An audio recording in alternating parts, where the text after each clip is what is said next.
Hey everyone, Shannon Scott from The Road here with Grave Talks. I'm in Paris, Illinois, on my way back to the deeper south. It's a pretty mild day, not as hot as it's been. And this is a cemetery which has a formal beginning around 1858. I think it was more incorporated maybe into the town around 1903. But in 1858, there were, I believe, 7 acres set aside for the Paris, Kentucky Cemetery. There are earlier graves here around 1815, which, if I understand correctly, this was sort of used originally for the burial of people that died on the Chicago Trail. So I guess on their way to the Great Chicago and Lake Michigan, they died, and so this is what the grounds were originally for. Speaking of charity and burying, we have an actual Edgar Lodge number 91 of the International Order of Odd Fellows, or of course the Odd Fellows, which they famously would buy sections of the cemeteries and sell the plots to their members at discounted rates and that type of thing. They also oversaw a lot of indigent burials. So when I think of like this being used for the Chicago Trail burials, I very much think of that kind of charity and that indigent kind of side of the Odd Fellows organization. And we see the classic clasping hands, which are often part and parcel with some of the symbolism inside of the Odd Fellows fraternal order.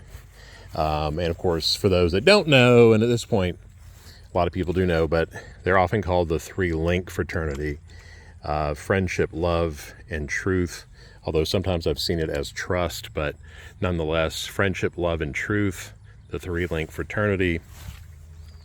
And that pairs interestingly with, and I don't know how far those go up, I'm presuming this goes maybe at the top of the hill, and there are a lot of Odd Fellows buried here.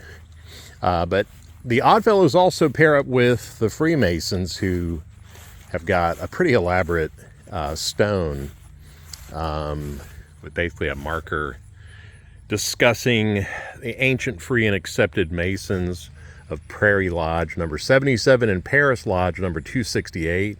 This memorial tablet erected on this sacred Masonic burial plot dedicated to the memory of the fraternal dead sleeping here. Brothers, companions, and Sir Knights who, having finished their work on earth, were deposited in their last resting place with the ceremonies of the craft. Erected 1924. We've got like kind of the Maker's Mark keystone.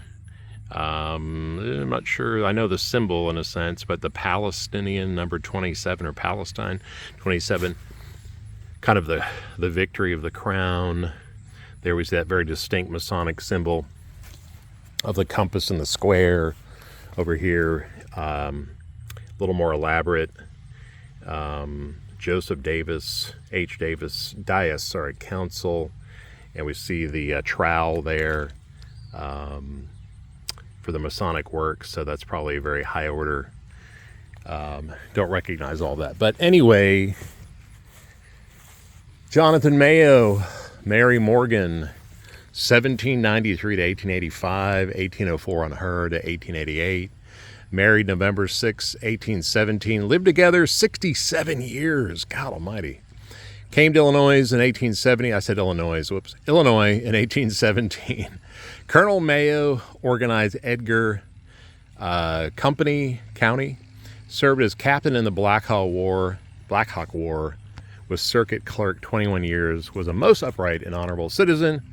A faithful Christian member of the Methodist Episcopal Church for 68 years. Wow, one more year than he was married to his wife Mary. But Mayo makes me think of Mayo Clinic. Probably relations there. But I know that somewhere out here is a close friend of Abraham Lincoln. His name is eluding me, I apologize. But he was actually kind of over, or had a lot to do with the Black Hawk Indian Wars. And he's somewhere out here. But nonetheless, this vault caught my attention. You know, you've heard me in recent videos, like in Louisville, talk about anchors, and this is something I've never seen before. On the Jones family plot, they have an actual anchor. This is a real stunning object. I'm almost surprised that someone hasn't run off with it. Please don't run off with it. But it does have some emblems on it too. I see the number 30, and there's something here that's a little illegible, but makes me wonder if that was tied to a specific ship. I'm sure it was.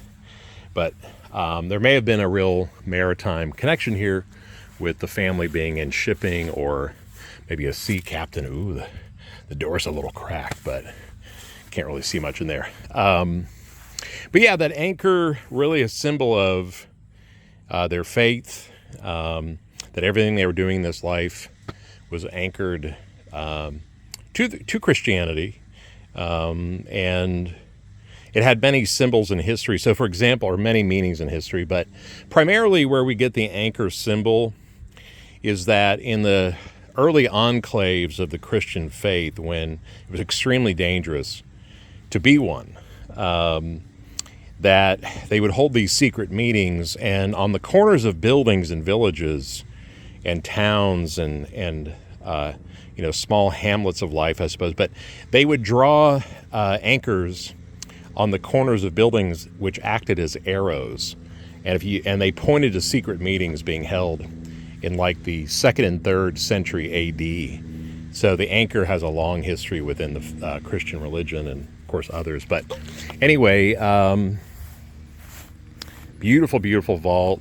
Just have never seen an actual anchor tied to a vault. Powerful statement from the Jones family, with that kind of foo dog, like a acanthus leaf blooming up there, which is stylized highly, but it is sort of inspired by the Chinese. It's kind of aesthetic in some regard, and so it's like the guardian of the afterlife, crowning their vault also. So made here locally by S. Saffords and Sons, Paris, Illinois. How about that? The last internment was in 2000. There was Laura Skinner Jones, who was pushing 100 years of age when she died in 2000. Augustus is a very prominent name here. And it's kind of impressive because, well, there were some mid-century births here, but they don't seem to be in a special order. But, oh no, I take that back. The last internment was in 2011. Henry Augustus Jones Jr. So how cool was that? You know, you kind of knew that you were going to end up in a cool vault like this. And they take good care of it. Obviously, the wreath is fairly recent. But anyway, we see that classic morning maiden up there with the garland of flowers. It's almost like a combination of a Christ figure and a woman, actually. But beautiful place, guys. And something just caught my eye, a little unplanned here. So let's walk up here together. But we see a lamb, some other children's toys, and a really delightful figure. This is a sweet, sweet plot. Highly adorned, highly adorned. We'll come around to the front here in a moment, but there's the profile of the girl. Wow. She's, of course, guarding the broken tree, very much like we see little Gracie and Bonaventure guarding the tree of life, cherubim style.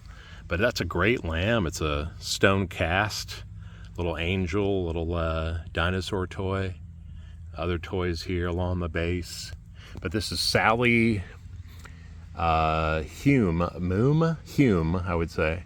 She was 8 years, 5 months, and looks like 20 days when she passed away. So we may have to come back here in a moment and talk about who she was. Sallie Hume. Her eyes are a little hard to catch. They're kind of eerie. But she's got the bracelet. We also like to tell people, please don't do things like this to statues, okay? I know it's tempting. We see them around her feet.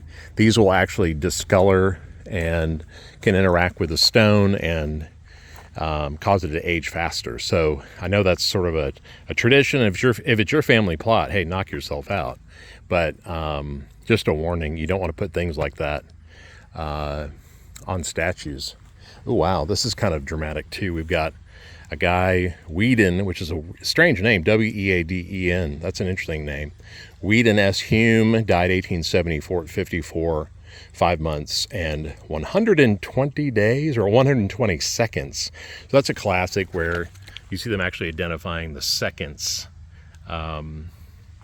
Maybe even, yeah, I would say that's what they're going for. But we have the Oddfellow symbol, the 3 links. We have the Masonic symbol there. Sometimes these guys just piled on the orders. They were very like dedicated community guys.